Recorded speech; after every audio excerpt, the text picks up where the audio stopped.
I secretly moved out and ruined my son's wedding. I 39F worked really hard at building my relationship with Ryan 43 meters. I accommodated him into my schedule, did things to help him feel loved and appreciated, and did my best to be a doting GF. I'm ashamed to admit it, but after all I've done, I feel that I can't stand him. I don't even hate him, I'm just repulsed. I discovered that he's extremely immature and not in a fun-loving way. Whenever I point this out, he says he's like Peter Pan. This used to cause emotional distress, but I've passed that he's a very controlling person who still thinks being mommy's little boy is some kind of an achievement. He talks about his childhood very vividly and acts like he's still able to get away with anything. Ryan describes his sex encounters with his exes in detail. Despite making me feel horrible, I don't feel appreciated. He shushes me whenever I bring up my heritage because it's only keeping me tied to the past. He criticized my love for my childhood home and got very triggered because I mentioned some dear high school friends who happen to be guys. I've built a good career while he games all the time. I'm fed up. In 3 years, I worked hard to complete my MBA, consolidate my small business, and now have some major companies as clients. In the meantime,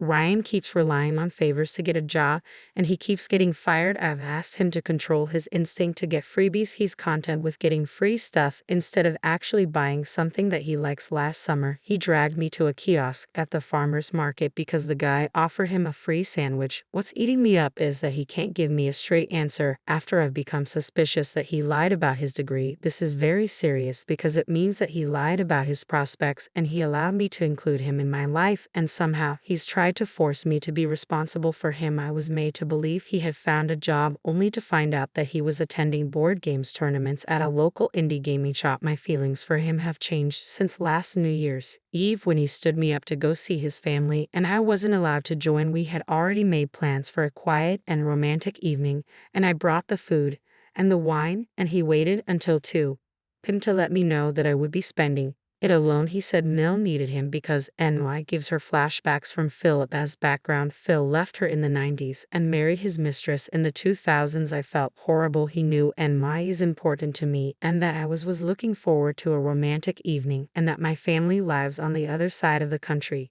He knows being here is a sacrifice for me because I have kids that I bend over backwards to spend time with, and that flying every Wednesday to see them is a huge part of being present. I took a client whose deadline was January 2nd. Their culture doesn't celebrate NY, and I agreed because I needed the money. That was a game changer for me, but my heart was broken after that. I've tried to work around not losing my love for him, but what I feel is that I'm experiencing the pain of losing respect for this man. I can't stand it. I can't even look at him.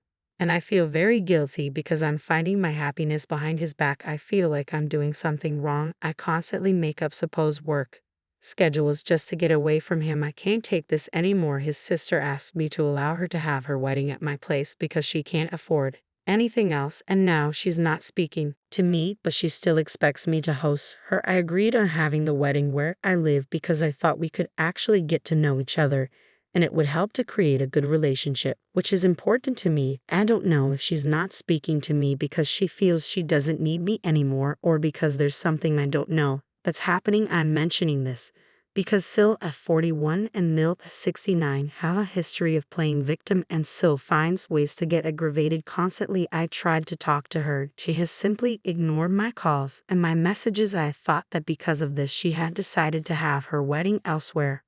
But now I'm being informed that I need to remove my pets on my furniture so that she can use my living room for her ceremony. I texted and called to get clarification and was left on scene, and honestly I got pissed. It feels like I'm begging to be a part of their family. I'm so angry, and I told him and basically he kind of shrugged. I decided to just move out without telling him. I talked to my landlord so that I can leave 2 months earlier. I'll just take my pets and everything I own while he's at work and just drive off. I'm feeling tired of feeling lonely within this relationship. Last month, I was inducted into a career guild and refused to take him as my +1 because I didn't want any pictures of him next to me. It would ruin the moment. I don't owe him anything. He left me basically alone when I had and was very irritated whenever I asked if he could buy me some food, and also I owe him nothing of what I am as he has never celebrated me while I bent over backwards to help his mom. Despite her attitude, I spent my birthday alone because he was busy. All he does is ask me how much more money I'm going to get in the future. I know this is my fault because at some point I promised him that I would help him fund his dream restaurant, but that was back when things were great between us. I know it's wrong to go back on my word, but I can help it.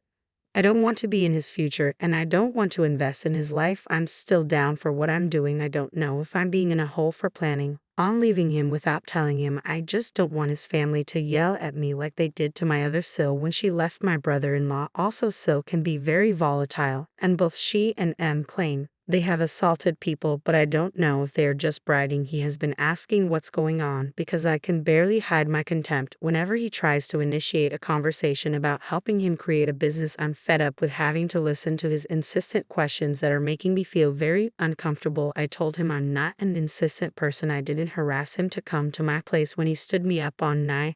I didn't insist that he'd give me a present for my birthday because he's an adult. He says it's different since a business is a lifelong situation and a birthday gift loses value. Update: first of all, thanks to everyone who took the time to offer their advice. I wasn't expecting my post to get that kind of attention, so thanks for the goodwill. I've been kind of inactive due to having to deal with things so that I could move out, settle into my new place, and have lots of work for my daily career stuff. Letting them have the wedding at my place after I was gone was not an option because of some Redditor pointed out they could trash the place. Also, there's a lot going on right now. I talked to my ex-boss and was as honest as possible. She was alarmed. Her reaction was 400% more pissed off than the average Redditor. Feeling empathy for my situation, she stepped in. I couldn't find emergency movers. There's a cargo division at her company, and while she couldn't send any employees to move my stuff during working hours, she helped me find some employees who do moving gigs off duty. I talked to my family and explained what's happening. I flew my pets to them. I'll be completely moving back home in a few weeks so that I could have some elbow space because I didn't know if I could find a new place ASAP that was also pet-friendly. The movers were very organized and thankfully took everything out as quickly as permitted. I followed Reddit advice and changed the locks. I also paid the landlord a cleaning fee because the advice I got on here was very eye-opening and I didn't want to linger alone. The landlord inspected not much to inspect except for any damages, which were none, and settled on letting me out of the lease. My lawyer gave me plenty of advice, which comes down to him having a different address as his official dwelling place to get his male child support paperwork and where he lists himself in official documents, as long as I kept detailed information of returning his property intact and not retaining his property. There wasn't much that he could claim. I put all his stuff in trash bags and left it on his mother's porch. It made sense not to spend a dime on shipping anything.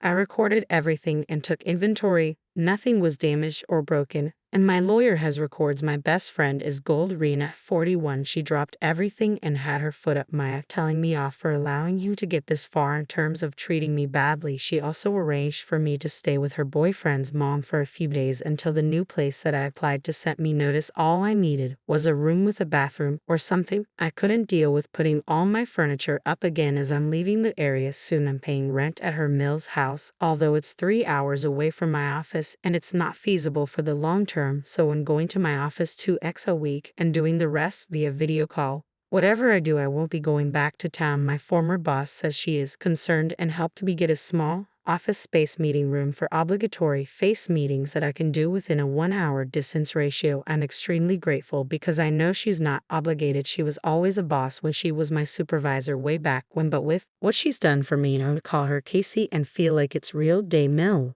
was outside when I went to leave his stuff. Honestly, I hesitated but figured out there was never going to be a perfect time to drop everything off, so I basically hopped out of my car, left everything, and ignored her as she persistently asked me what was going on.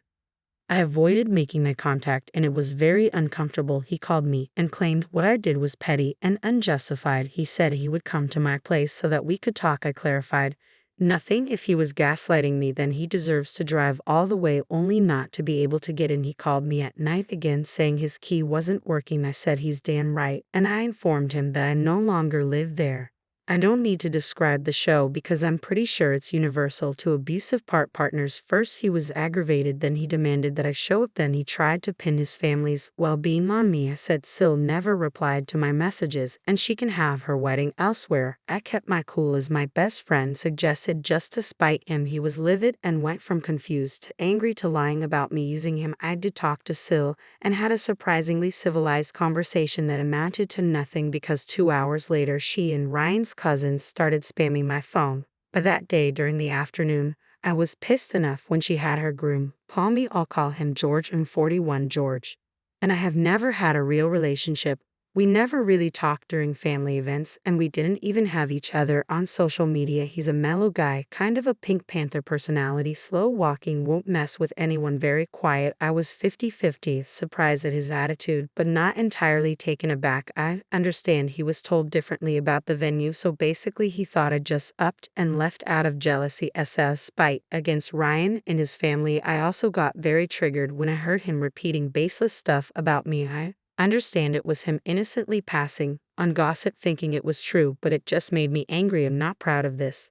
But I told him that Ryan and his family don't respect him and say embarrassing stuff behind his back, and that wouldn't give me the right to repeat demeaning stuff or turn him into an enemy. I told him that sadly Ryan always refers to him as the spare guy because Sil had always had a thing for her ex-husband, and that sadly out of a few guys that she dated here and there he was the only one willing to put a ring on it. He demanded proof, so I said no problem. It took me a few hours, but I located voicemails Ryan had sent me for background. Whenever Ryan wanted to distance himself from guys he considered losers, he would say things like, I'm not like George. George is only good to keep quiet and take orders. George's mom looks horny, my sister said.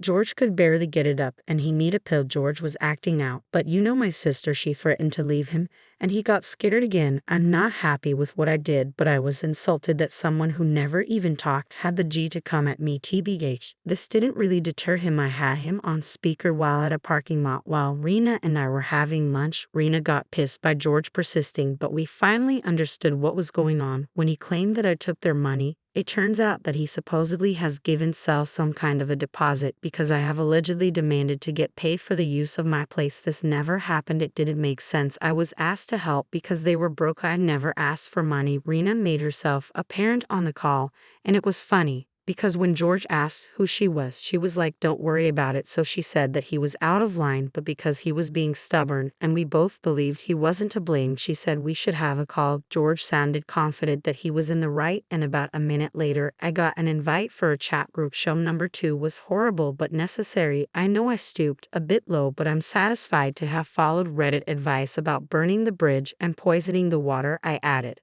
Phil on the chat, and I'm sure Ryan will never forgive me for background. Ryan has a David and Goliath complex about Phil. Phil being Goliath, he has internalized competitiveness against his father. He so badly wants to outdo Phil that he tends to forget that Phil is an old man. IDK, if I'm right, but sometimes I feel like they are fighting against an idea and not reality. The call started out as a mess. There were insults and a lot of yelling, but at this point I was sick of their behavior. I sent him evidence that I'd been reaching out without getting any response. I forwarded all the voicemails and screenshots, especially 2 or 3 where Ryan shows excitement that his sister will have a venue and thanked me for understanding that she can't pay for it. Mill dropped out of the call the minute Phil came in. I told Phil was going on, thanked him for the cordial treatment I always got from him, and explained that I was offering my place as a venue but was ignored when I needed to address it, and that Ryan is simply unsuitable to be with a hardworking and successful partner because he's a parasite, and that I can't respect a man who doesn't have a real job. Games his days away is probably lying about his new job right now. All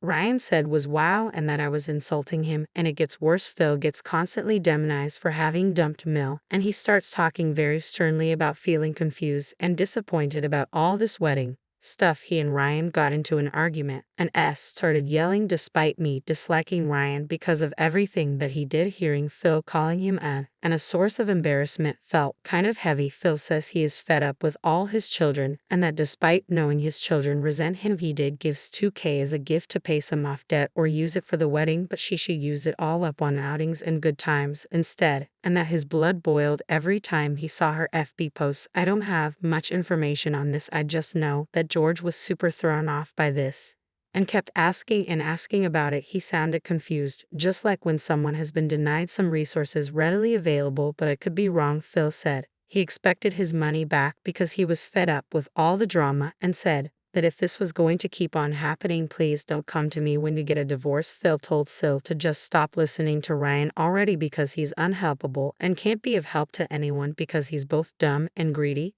and that he's like an open mouth with an eternally empty stomach, and that she's ridiculously for following Ryan like a cult member still starts yelling at him. And he said this is exactly why all her men run for the hills, and to go ask her mother if tempered tantrums and victim-mongering are in any way aphrodisiac. That was a huge can of worms to be opened, so I immediately dropped from the call because I was very stressed out despite having tried to keep a cool-headed mindset. I blocked everyone and changed my number, sealed all my social media, and removed apps where I didn't know how to block people. It's been weeks and no wedding stuff has been posted. None of my friends who have visited their profiles have seen anything but cryptic stuff.